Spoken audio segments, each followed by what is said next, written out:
వసూలు ఇచ్చినారు. లేదండి చూడండి, చూపిస్తాను చూడండి. ఇది పప్పుతో చేస్తారు, గరిష్. ఇది వచ్చి మటన్ తో చేస్తారు, పెరిగేసి. ఇది వచ్చి మటన్ షేర్వా గ్రేవీ, సలాడ్ అది వైట్ రైస్. ఇది కూడా సలాటే. ఇది చూడండి ఎంత పెద్ద కంచం ఉంది, వైట్ రైస్ వేడిగా. స్పెషల్ సాయంత్రం ఇచ్చేది. ఈయన బయట కూడా తినొచ్చినాడు ఫ్రెండ్స్, ఇది గుర్తు పెట్టుకోండి ముందే. అందరి ఇంట్లో ఇలా అయ్యో, కొన్ని ఇంట్లోనే ఇలా ఇచ్చేది. అన్ని టేస్ట్ చేస్తాను. సలాటా టేస్ట్ చూస్తున్నాడు, ఎలా ఉందని ట్రై చేస్తున్నాడు. బాగుందమ్మా? బెటరా? ఓకే, నెక్స్ట్ చూడమ్మా. ఇది వచ్చి మటన్ది ఖైమాతో చేసి తింటారు, పెరిగేసి. ఎలా ఉంది అమ్మా? బాగుంది అమ్మా? బెటర్. ఇది కూడా బెటరా? ఓకే. ఇది వచ్చి తాగేది అనమాట, పప్పు జ్యూస్ అనమాట. టేస్ట్ ఎలా ఉందమ్మా? బాగాలేదా? సరిపెట్టే. చల్ల అయిపోయిందంటే బాగాలేదు అంటున్నాడు. వేడిలో తింటే బాగుంది అంటావు. అది వైట్ రైస్, అది వద్దు. అది మటన్ వద్దు. అది మటన్లో చూడండి, నూనె ఎంత ఉంది? 1 లీటర్ ఉంది ప్రస్తుతానికి. మటన్ పీస్ ఎలా ఉందో చూస్తాను. చూడండి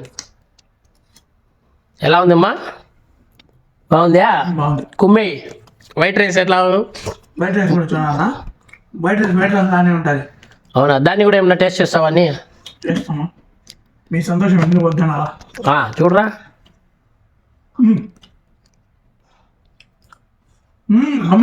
బ్రహ్మాండంగా ఉందా? అయ్యోయో, ఇంకేమి కుమ్మి అనిపిస్తాయి. ఇదంతా కొట్టుకుంటాను చూడండి. అయిపోయింది, తినేది. ఫాస్టింగ్ అయిపోయింది. కొట్టుకుంటున్నారు అన్నం ముందే ఏం చేయాలని. ఎవరు కావాలంటే వాళ్ళు ఎత్తుకొని పండి. ఎందుకు కొట్టుకుంటున్నారు? అదే కావాలా? అన్నం తినే కూడా కొట్టుకుంటున్నారు వీళ్ళు. కోయిటోళ్ళు ఇస్తా ఉన్నారు వేడిగా అన్నం. ఇలా ఉంటుంది మా వాళ్ళతో. ఈయన కోయిట్ షేక్ పని చేస్తాను కోయిటోళ్ళ ఇంట్లో. వీళ్ళ ఇంట్లో ఏం వీలేదని సరే తీసుకొని పోమంటాను అన్నకి. సరే అన్న తీసుకొని పోదా బ్రహ్మాండ. అల్హమ్దులిల్లా అంట. మటన్ ఉంది దీంట్లో, బాడీ పెంచు. ఇప్పుడే బాడీ ఉంది, ఇంకా బాడీ పెంచాలంట.